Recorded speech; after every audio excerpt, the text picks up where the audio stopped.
We're videoing now? Yes. So, what's the name of your yacht? La Palapa. And what type of yacht is she, and what does she have to offer? So we have a 45-foot monohull, built in 2006.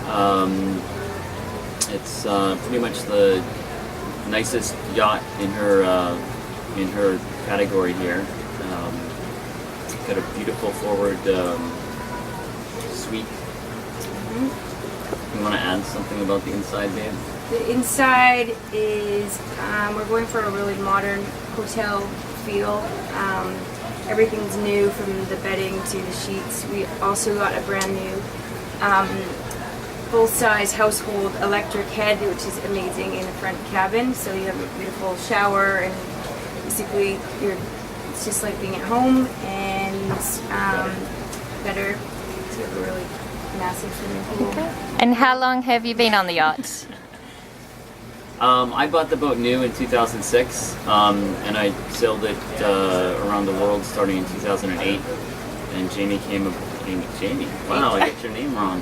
Amy came on board in the Canaries about 2 years ago. We came across the Atlantic together. Okay. And then we got married at Sabre Rock. So we were honeymooning in BVI's for about a year. And what's your yachting background? I've basically I grew up in Cape Cod, so I've been sailing since I was like, however old it was before my parents could put me in a boat. So this is my third boat. I've basically been sailing my whole life.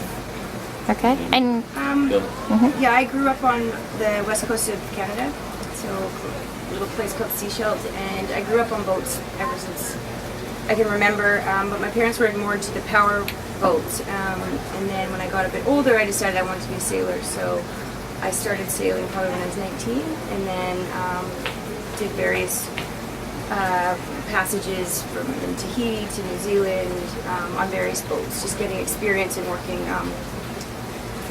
as a galley manager on some boats, or dive master, or various different jobs and passages. And Yeah, then Amy, before I met Roger. Yeah, Amy did like the South Pacific on a big boat as a galley manager a few years before she met me. And then I also did the Red Sea. I used to work on a liveaboard dive boat there, doing passages from Israel down to Sharm el Sheikh in Egypt. okay. And your culinary background? Culinary background is started in the liveaboard when I was in the Red Sea. I was the sous chef slash hostess on that boat, and then just various passages.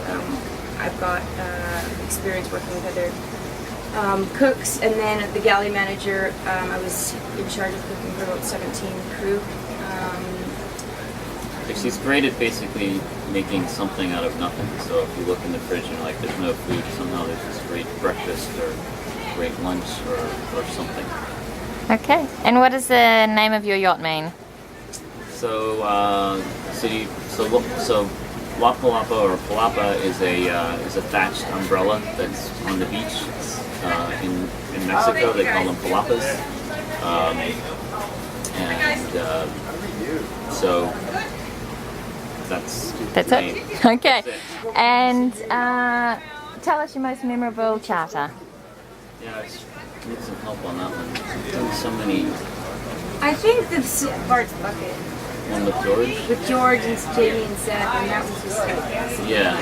that was a St. Martin Picked up tour, George. Grand Case, and then we went to St. Bart's Bucket for a few days, and then back to St. Martin. It was just really beautiful sailing, beautiful, you know, just an experience in itself being at St. Bart's Bucket, and then new anchorages, snorkeling. It was just, and then Grand Cass is just like delicious and gourmet to go out there, and it was just, it was Yeah, I think awesome. that was the most fun. We had this really fun guest, George, and then we were also sailing with another boat, Seth and Jamie, on their original boat. And so it just ended up being a lot of fun. Our guest rode us along, had more fun than Burning Man on our boat. So. Cool. And why should our guests pick your yacht to charter? I think Roger is a pretty awesome captain, and if you want to learn a little bit about sailing at the same time, He's a patient teacher. He's also pretty funny, and we like to spoil our guests. I guess my specialty in cooking is seafood, just because I grew up on the West Coast. So we like to give our guests a lot of like fresh seafood, from lobster, which Roger does on the grill, to homemade fish cakes and fresh fish, and basically we've been in the BVI for, I guess, 2 years, and we spent our honeymoon here, so we pretty much know all the places to go. And Yeah, I we think- love having people aboard. Yeah, I think our goal is to sort of cater to the honeymoon or anniversary or romance thing, and I think we're like uniquely qualified to do that. I think have a very nice boat. You don't feel like you're going into an old boat you feel like you're going out. A friend of mine came onto the boat for the first time, and she walked downstairs and she said, "This isn't a boat, it's a nightclub." No, she was on it. This was in the Say middle of nightclub. Thailand, but whatever. It's hotel. Anyways, the point is, it's very nicely set up, and our goal is you can be as involved or as uninvolved in the sailing part of it as you want, and we'll take you to a beautiful place, every day, twice a day. And, Cool. Okay.